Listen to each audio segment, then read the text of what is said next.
Welcome to Up All Night, the alpha demo for a spooky visual novel submitted to the second annual Spooktober Visual Novel Game Jam by the team at Fiendish Fiction.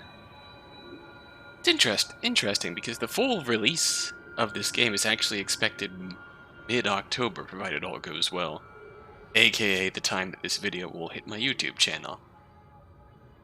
So for now, we're going to take a look at the Game Jam submission demo, which is about the first 10 to 20 minutes or so. And high school grad Nick heads off on a weekend getaway to a remote cabin. Explores the surrounding backwoods, but unfortunately things take a turn for the dark. He stumbles upon a gruesome scene.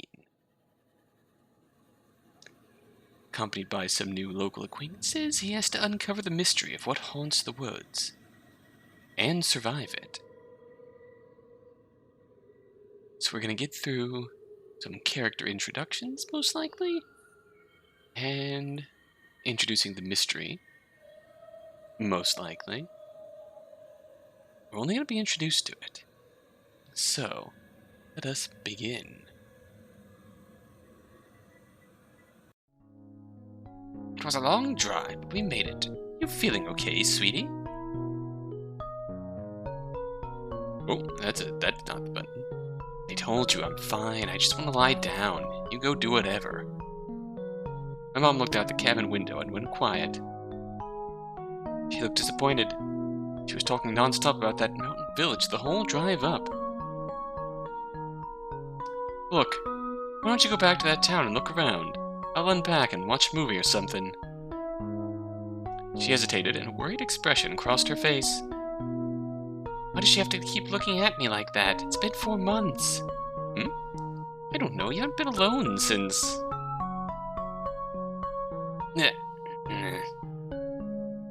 Stop being like that. I told you I'm fine. Just go see the town. It seems like your kind of thing. But Nick...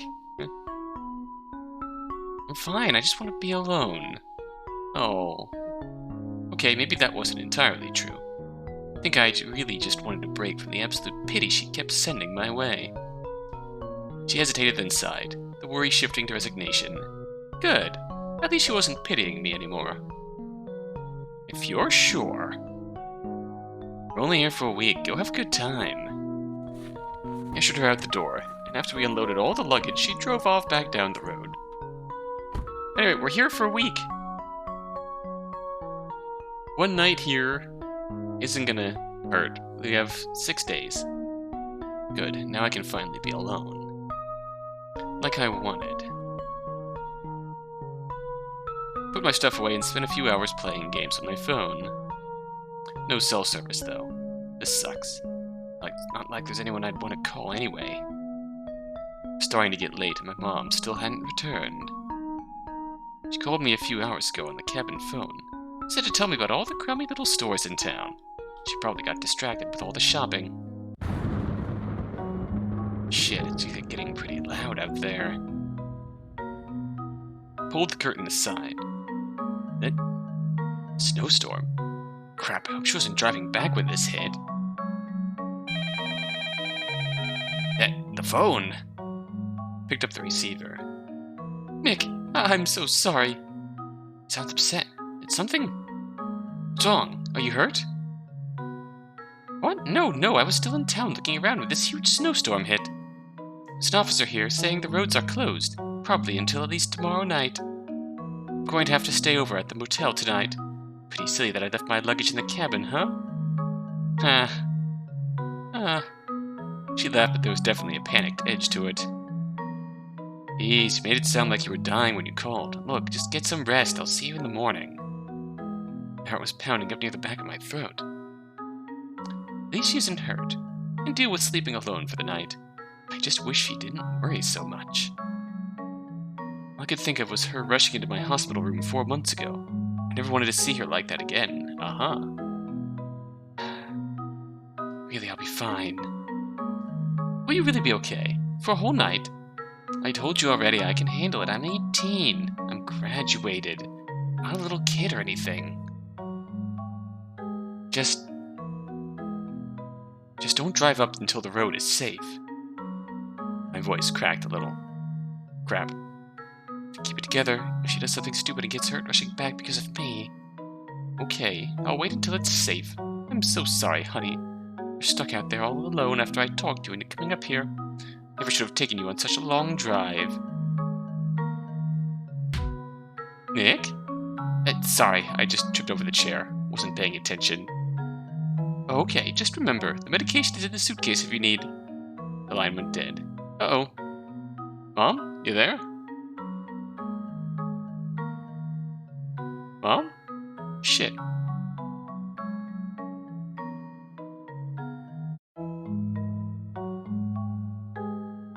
Great, she probably thinks I hung up on her. Tried to call back. Nothing. Oh. This thing. No dial tone, no static. Nothing.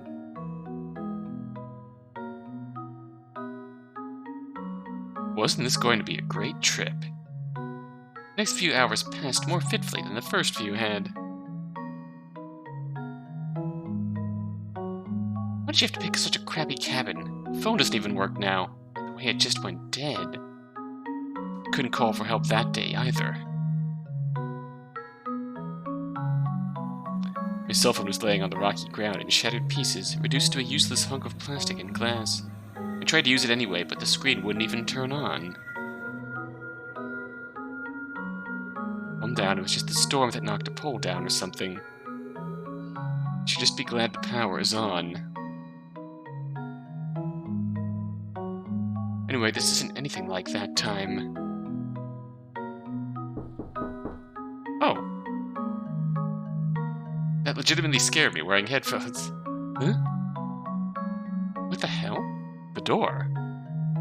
She did something stupid like drive back before the road was safe. Got up to answer it. I threw the door open expecting to see my mom's shocked face. It wasn't her.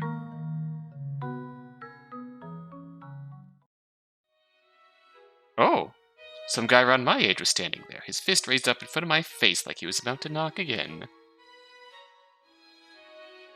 His eyes went a little wide, and he lowered his arm to his side. Oh man, this is super awkward. Apologies if I woke you. I was just checking up on all of the guests. You would be? Oh, I'm Nick. Who are you?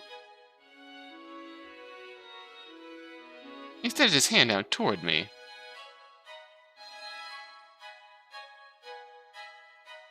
Apologies again. I asked your name and didn't give mine. I'm Felix. Corners of his lips twitched and he tilted his head to the side, a piece of dark hair falling over his left eye. My father owns the cabins out here, but he's out of town right now. He wanted me to make sure everyone's alright. What with the bears and the garbage last night and the storm tonight. His hand was still extended out toward me.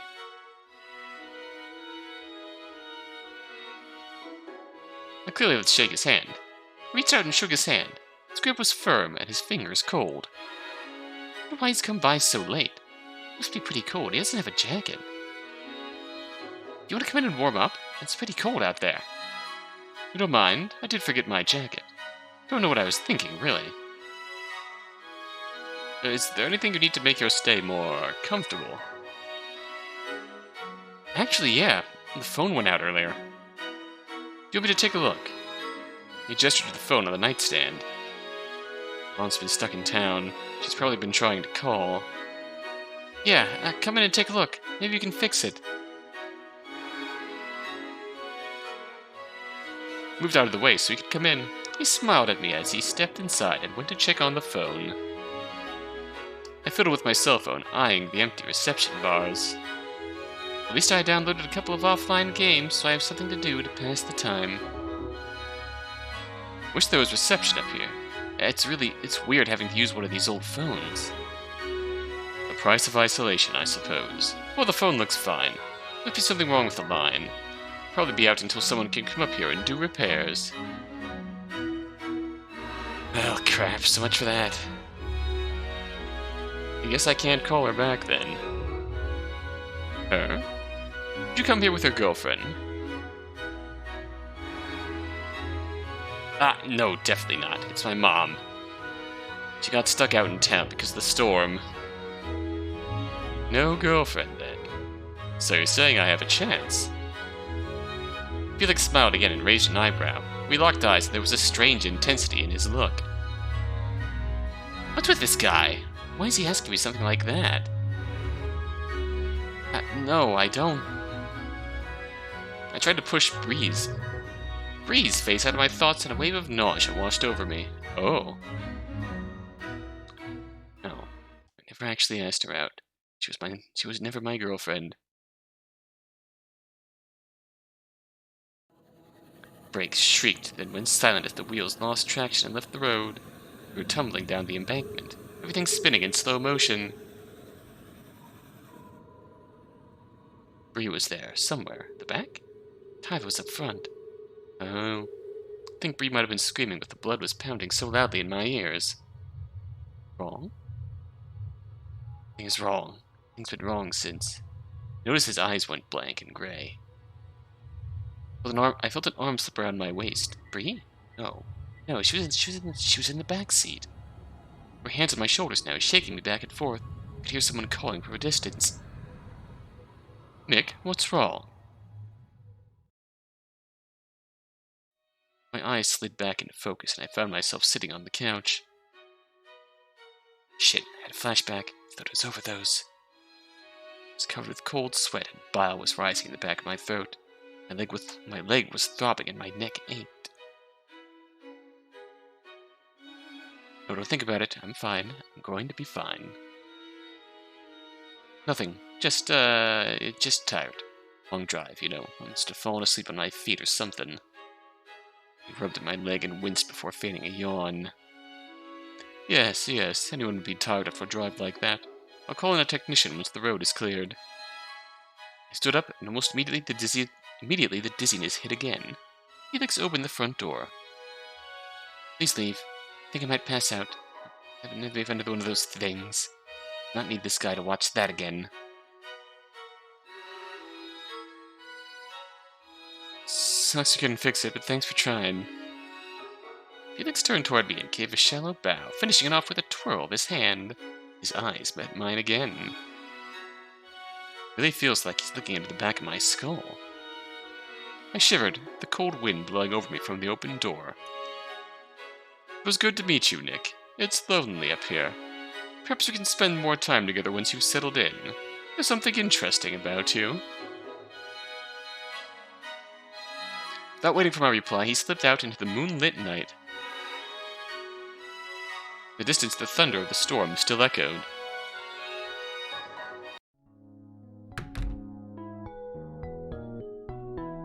It's pretty late now. Maybe I should watch TV. At least there's still power. When I turned to the TV, some old horror movie was playing. This woman screaming, covered in blood as she ran down a dark tunnel.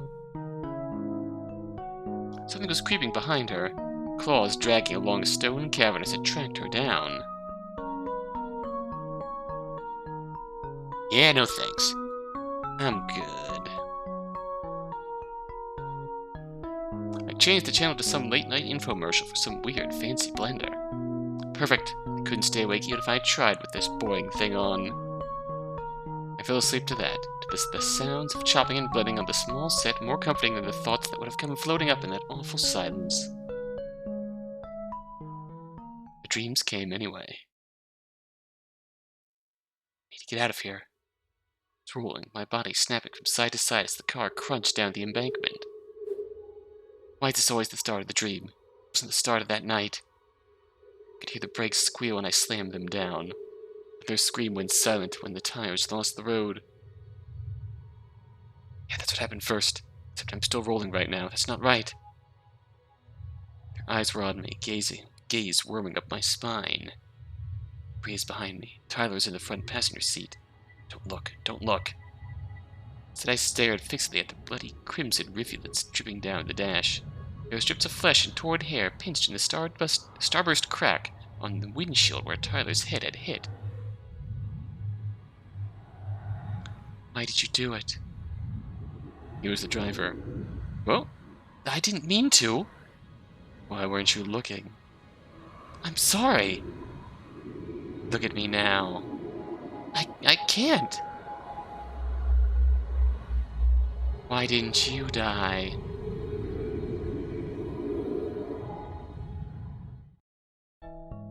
I woke up, shuddering and coated in chilly sweat that rolled down my forehead into my eyes.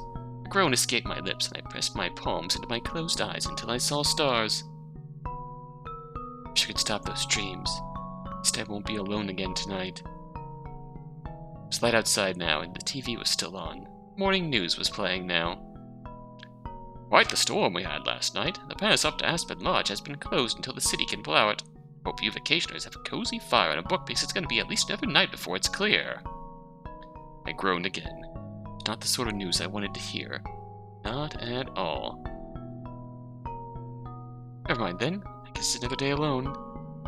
No reason to wait around here then. Might as well go out and get some air. Go right into that guy. What was his name? Felix? Yeah, I'll get lucky and get mauled by the bear. I won't have any more nightmares then. Ah, that's why that was on local content warnings. It must have snowed even more at some point during the night. I didn't see any footprints leading up to or leaving the cabin from Felix's visit. Yeah, that makes sense. I trudged around the side of the house, bright white snow making me squint. There's a trail nearby with a frozen pond about 3 miles away that my mom had wanted to visit. Guess I could go check it out and let her know if it's worth her time. The air was strangely still after the harsh winds of the night before, and everything felt less real. The trees are actually pretty beautiful out here. Bark is almost as white as the snow. Kinda looks like some sort of fantasy show or something. Then I saw it. Oh, blossom of red among the endless white. The smear was so crimson bright that it gleamed like a beacon. I couldn't look away. What is it? A person? After I got closer, I could see 3 hooves poking out of the layers of fresh snow. A deer, maybe? Why did I think that'd be a person? There really is a bear around here. Oh, gross! What the hell is that? Oh, hello. What the? Words cut through the silence. It made me jump. A girl? She was staring at the deer corpse, her expression somewhere caught between disgust and fascination. You scared me. I didn't hear you come up. What are you doing out here? The girl gave me an annoyed look. Going for a walk? Looks like you were doing the same thing. Maybe were you out looking for dead stuff? That'd be pretty weird. Well...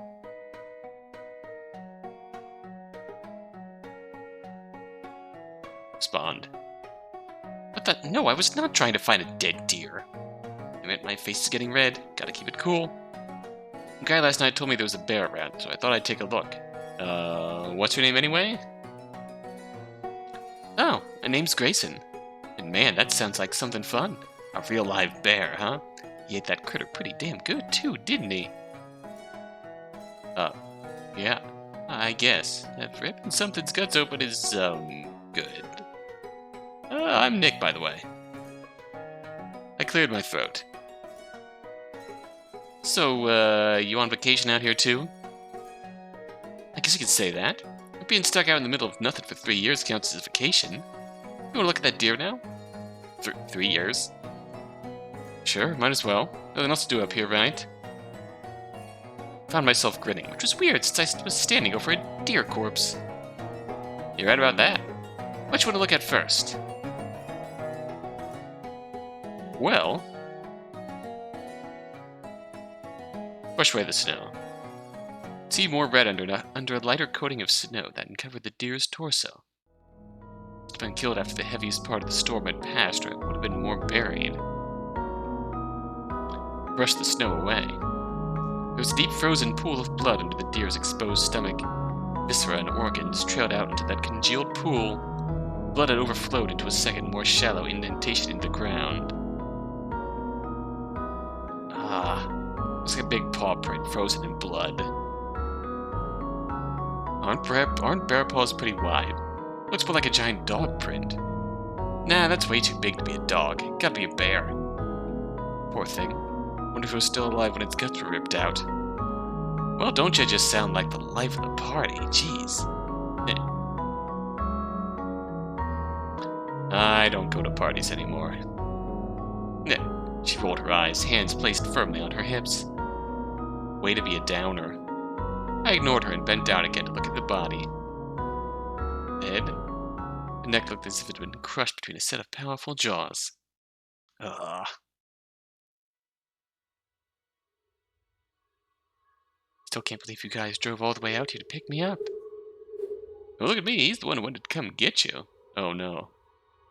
Well, I mean, I invited you to the party, so I figured, you know. Are you blushing? Shut up! You're definitely red. They were both laughing, and I felt myself blushing harder. Oh, Nick! I told you to shut up. No, the road! Shit! A shadow would dart out from the side of the road. Slender, hooved legs stood frozen in surprise, shocked eyes glowing green in the glare of the headlights. I swerved. The eyes of the doe in front of me weren't gleaming with any light at all. They were gray and lifeless. The deer's mouth was hanging open slightly, and at its tongue had lolled out. It's been panting on the ground as it died. Hey, buddy, you okay? Nick! Grace had waved her hand in front of my face, trying to snap me out of whatever must have been a very obvious daze. Sorry, I was thinking about something. Not a problem, don't worry about it. Pretty freaky how something crushed its neck, huh? Some guy said there was a bear?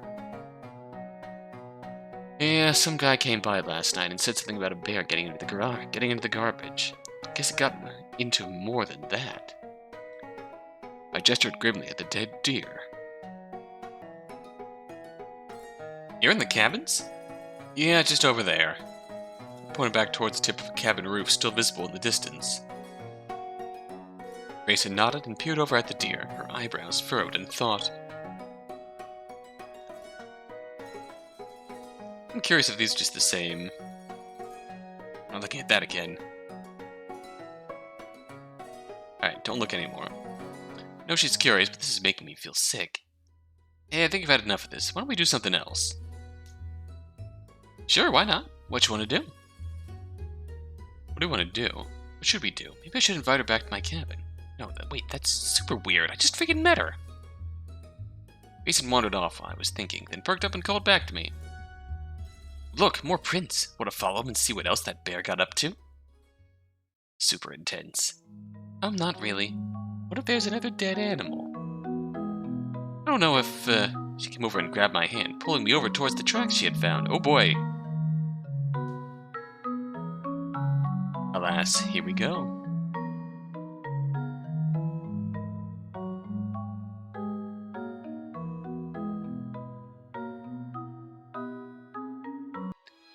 And for rude, pulled my jacket close and ignored his extended hand. What's with this guy? Sure he said his dad owns the cabins, but why the heck is he here so freaking late? It was fully dark now, and the wind had died down around the cabin. A gentle sprinkle of snow replaced the flurry that was falling earlier. Still heavy snow clouds rolling over the mountain road in the distance. Clouds are still so thick over the road here, but it's still snowing like crazy in the pass. There's no way she's getting back tonight. So, is everything to your liking? Crap, I was staring off. Oh, sorry, yeah, it's fine.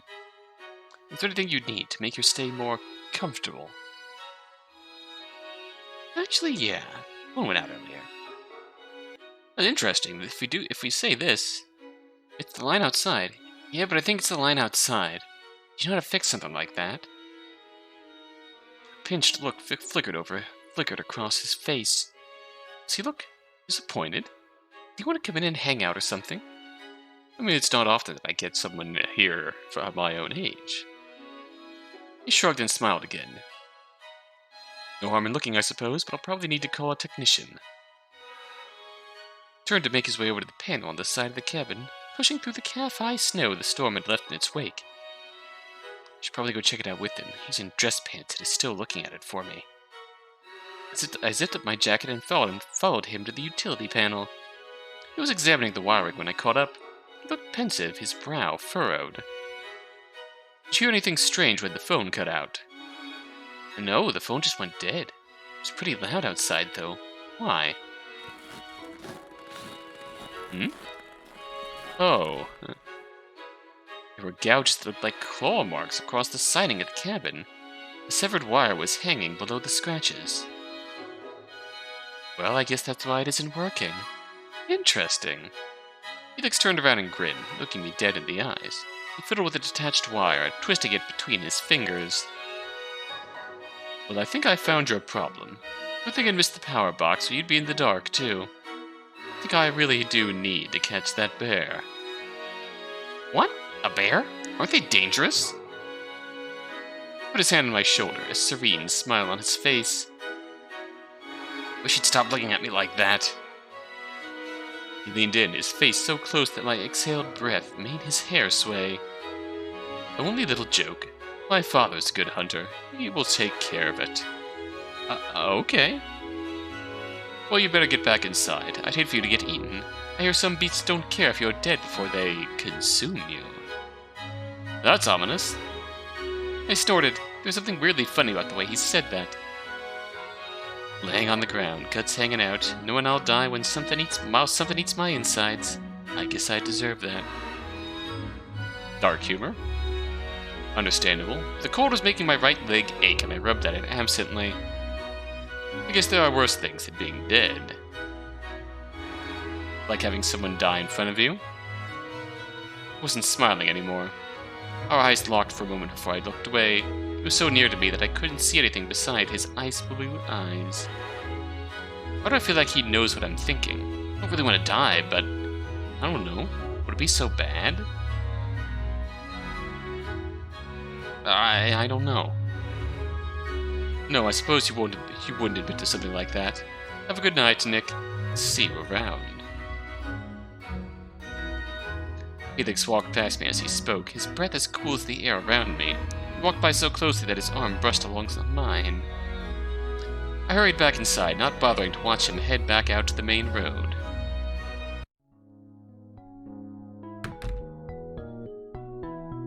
Watch TV.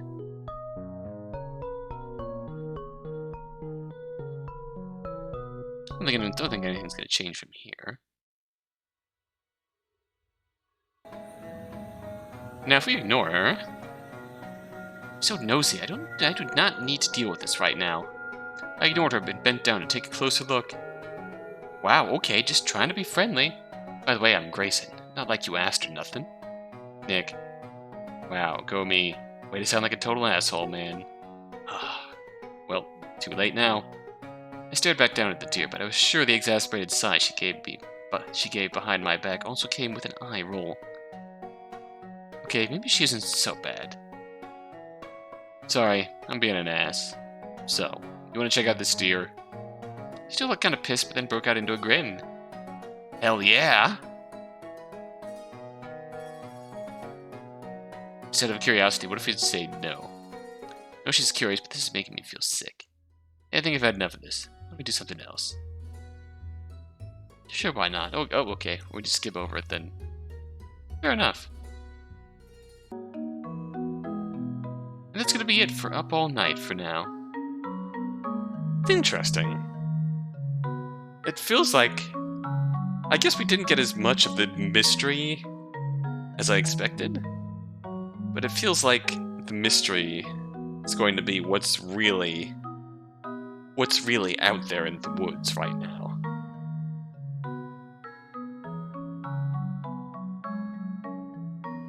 I can see it being something along the lines of, we're trapped out here for a while with a certain number of people.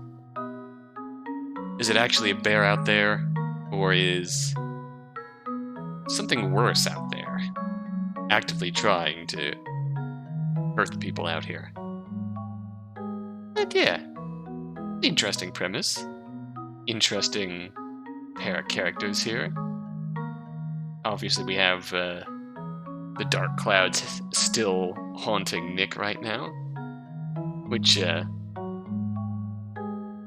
going to make him dealing with inevitable death to come out here. Inevitably, quite. I'm gonna say quite interesting, but that sounds bad. Quite difficult for the poor guy.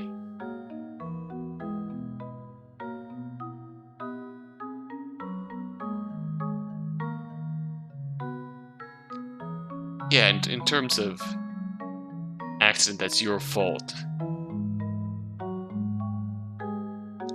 at least it was just...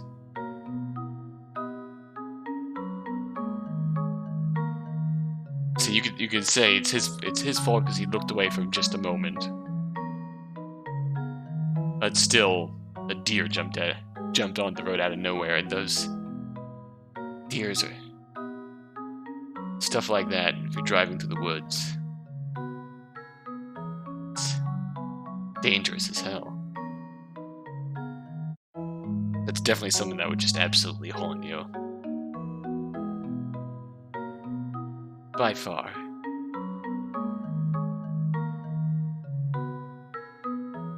So he's got that survivor's guilt going on, haunted by the memories of his high school friends and crush. And now he's trapped in the woods, surrounded by snow and forest and trees, and with something dangerous out there.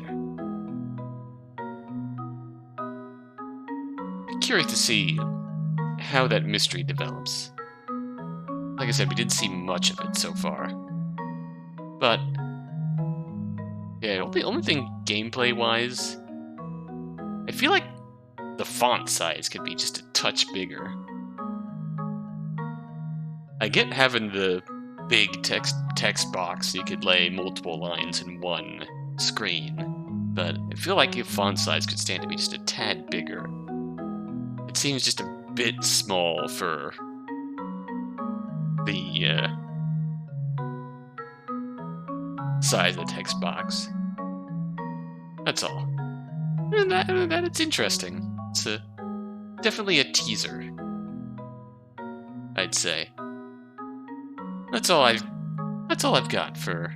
That's my unprofessional, no experience in visual novel development at all.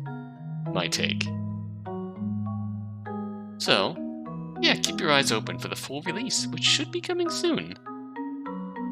If not immediately soon, then later this month. So until next time, until then...